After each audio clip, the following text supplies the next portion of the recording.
Hey K-popers, and welcome back to Hallyu. Today we're going to be doing something a little different for our deep dive, which is talking about Mnet's upcoming show Kingdom Legendary War.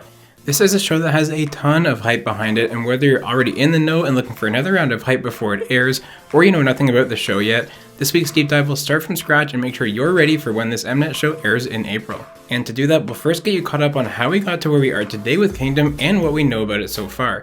Then I'll give an overview of each of the 6 boy groups who are competing, and finally I'll make my prediction for the final rankings from number 1 all the way down to number 6 so that we can all look back and laugh at how wrong I was. Before we get started, a quick thank you to Hallyu's honorary producers. Hallyu's patrons get to show off their bias group right here in every video, they get to have their say in future videos and projects on the channel, and they get access to the official Hallyu Discord server where they can chat about K-pop and even listen to it together. So if you want to leave your mark on Hallyu and be a part of our growing community, come join us over on Patreon. I also wanted to quickly say thank you guys so much for all the wonderful comments you left on the 5,000 subscriber video. I've read every single one, and I'm so thankful to have such an amazing community of K-pop fans supporting Hallyu. You guys are the best. Alright, now let's get you guys all set for Kingdom Legendary War. So, Kingdom Legendary War is obviously a reality competition program that's coming to Mnet very soon. They've already started filming, and the important date to mark in your calendars is April 1st. That's when the very first episode will be airing. Now, if you're a regular watcher of competition shows, you'll know that 2 shows actually preceded this one. The first show was, of course, Queendom, the show where a bunch of girl groups including AOA, Mamamoo, Lovelyz, Oh My Girl, and G-Idol all competed over the span of 2 months in the fall of 2019. This show consisted of 3 preliminary rounds of performances and 1 finale live comeback stage, and when the dust settled, Mamamoo were crowned the winners with Oh My Girl being the runners-up. So naturally, this show was followed up with a boy group counterpart called Road to Kingdom, which ran from April to June of last year. This show featured Pentagon, On and Off, Golden Child, The Boys, Very Very, ONEUS, and TOO, and it was much the same format as Queendom. But the key thing here is that this show was actually the prequel to the show that we're talking about today, and The Boys, who won Road to Kingdom, earned a spot on Kingdom Legendary War by coming in first on that show. So we knew The Boys would be in the lineup, but there were still 5 more groups to be announced, and we found out 2 of them at the 2020 Mamas on December 6th of last year. That was where it was revealed that Stray Kids and ATEEZ, 2 heavyweight boy groups from JYP and KQ Entertainment, would be joining this show. Then in January we got 2 more announcements. First, that the host would be none other than Yoonho and Max Changmin, the legendary TVXQ.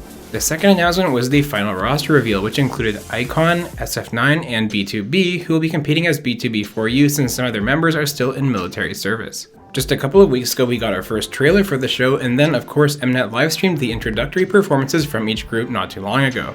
ATEEZ performed Wave, BTOB performed Beautiful Pain, SF9 performed Good Guy, Stray Kids performed Miro, The Boys performed The Stealer, and iKON performed Rhythm Ta. So now you're all caught up on what Kingdom Legendary War is, how it's connected to the other Mnet competitions of the past, when it's airing, and where we're at in the scheme of things right now. But let's get a better feel for the competitors so that you know some of the storylines and backgrounds of all these fantastic boy groups coming into this one epic show. Let's start by talking about ATEEZ, the 8-member boy group from KQ Entertainment. These boys debuted in late 2018, so they're fairly new compared to some of the other groups that are in the competition. But that certainly does not mean that they will be easy competition. In fact, I think these boys are one of the serious contenders on the show. ATEEZ have really ramped up in popularity over the 2.5 years since their debut, and they've become perennial 100,000 sellers with each of their recent comebacks, even hitting 379,000 sales for their Zero Fever Part 1 EP from last summer. This group has a lot of swagger and a strong domestic base, which means that they have great chances when it comes to live voting from Korean fans.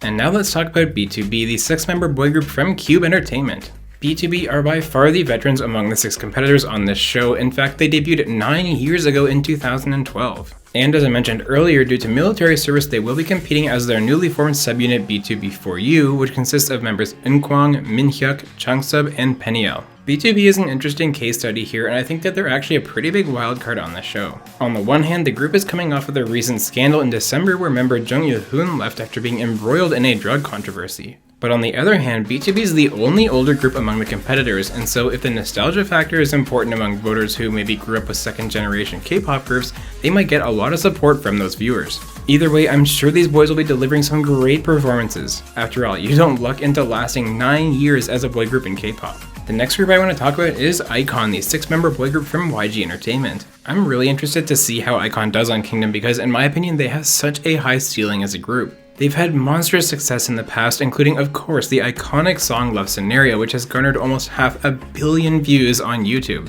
The resistance for iKON has always been YG's old habits of inconsistent schedules and promotions, which has limited just how big iKON has been able to get in recent years. However, YG is playing it smart this time around. iKON is releasing a new digital single called YYY today, March 3rd. This is no doubt going to build lots of hype and momentum for the boys going into the competition. And let's not forget that iKON were born out of reality survival shows, namely Win, Who Is Next, and Mix and Match. So these boys are no strangers to the intensity and the pressure that comes with these shows, and that's definitely an advantage that gives them an edge in Kingdom. Now let's talk about SF9, the 9-member group from FNC Entertainment. Aside from BTOB, this group is the oldest among the competitors. In my view, SF9 are a good candidate for a dark horse here, the underdog who I think might have a good chance of going on an unlikely run up the standings over the weeks. You see, SF9 spent a lot of time during their first few years promoting in Japan, where they were arguably having more success than they were in Korea. But this is a group who has really found their stride in the past year and has been building big momentum in Korea as well. Despite consistently struggling to even push 50,000 sales in their comebacks, their summer 2020 EP Glory Us cleared 100,000 with ease and peaked at number 3 on Gaon. So for SF9, Kingdom might be coming at just the right time, but only time will tell. The 5th group competing in Kingdom is of course none other than the JYP juggernaut Stray Kids. I could go on for 10 minutes about how Stray Kids has really found the recipe for success and how they're leaders in K-pop, but actually I did that 2 weeks ago already. Stray Kids were the subject of that recent deep dive, and so if you want a full background on the group, then definitely go check that deep dive out. But the bottom line when it comes to Stray Kids is this: they're a hugely popular group from a Big 4 label, and they have a track record of going above and beyond in their comebacks and performances. I mean, remember their victory song performance at the 2020 Mamas? That was incredible. So I think it goes without saying that Stray Kids are a serious contender and a favorite to at least place top 2, if not win the whole thing. The only caveat here for me that I feel obligated to mention is the recent Hyunjin scandal and hiatus that he has taken due to all the bullying accusations. It's not clear how much of an impact this might have on the sentiment surrounding the whole group, but if Stray Kids has an Achilles heel that would see them not placing high in Kingdom, I think it has to be this. And that brings us to the final competitor, the 11-member KakaoM boy group The Boys. The Boys debuted at the tail end of 2017 and have had a really strong and consistent career thus far. And much like SF9, The Boys really seem to have garnered a lot of attention in the past year thanks to Road to Kingdom and their hugely successful comeback The Stealer last fall. The Boys sold over 367,000 copies of that EP, and they're primed for even more success leading into Kingdom Legendary War. But most importantly, The Boys are to be feared coming into this show because they've already won Road to Kingdom. And frankly, it wasn't really that close either. Of the 9 individual scores that they earned in that show, they placed 3rd once, 2nd twice, and 1st 6 times. That's right, they never scored outside the top 3 among the 7 groups competing on that show. So, the boys have invaluable experience from winning Road to Kingdom and are certainly prepared to do it all over again in Kingdom Legendary War. Alright, so now it's time to make a complete fool of myself as I try to predict the final rankings from number 1 to number 6. I clearly haven't learned my lesson from our Best Modern K-pop Group tournament where I didn't predict either of the finalists, but hey, let's have a little fun so we can look back on this in a couple months and see how horribly wrong I was. So I'm going to reveal my rankings starting with number 6 and work my way up, and at number 6 I have BTOB. As much as I love BTOB, the fact that they're only promoting with the 4 active members, along with their age relative to the newer groups competing, makes me think that they won't find too much success on Kingdom, but I would love to be proven wrong here. At number 5, I have SF9. While they have been heating up lately, I just don't think that they've accumulated enough hype and fans to push them beyond the other groups in this competition. At number 4, I have iKON. I think iKON is the most unpredictable of the 6 groups here, but in my view, a lot of fans of that style of music that iKON makes likely will also be cheering for some of the other groups in the top 3 who are all making music more consistently than iKON has in the past couple of years. And that takes us to number 3, where I have ATEEZ. I'm going to be honest, I think the top 3 is going to be really close, and while ATEEZ could very well do better than 3rd, I just have a gut feeling that the other 2 groups will pull in more points each week. So now we have the top 2 groups, which I'll reveal together. At number 2, I have Stray Kids, which means number 1 is The Boys. It's hard to imagine Stray Kids not finishing top 2 here, and I think the Hyunjin scandal will have somewhat of a cooling off effect for the JYP group that leaves them out of the top spot. That scandal, combined with the fact that the boys have a ton of hype and that they've already proven they can dominate a Kingdom show, makes me believe that they will emerge victorious once again.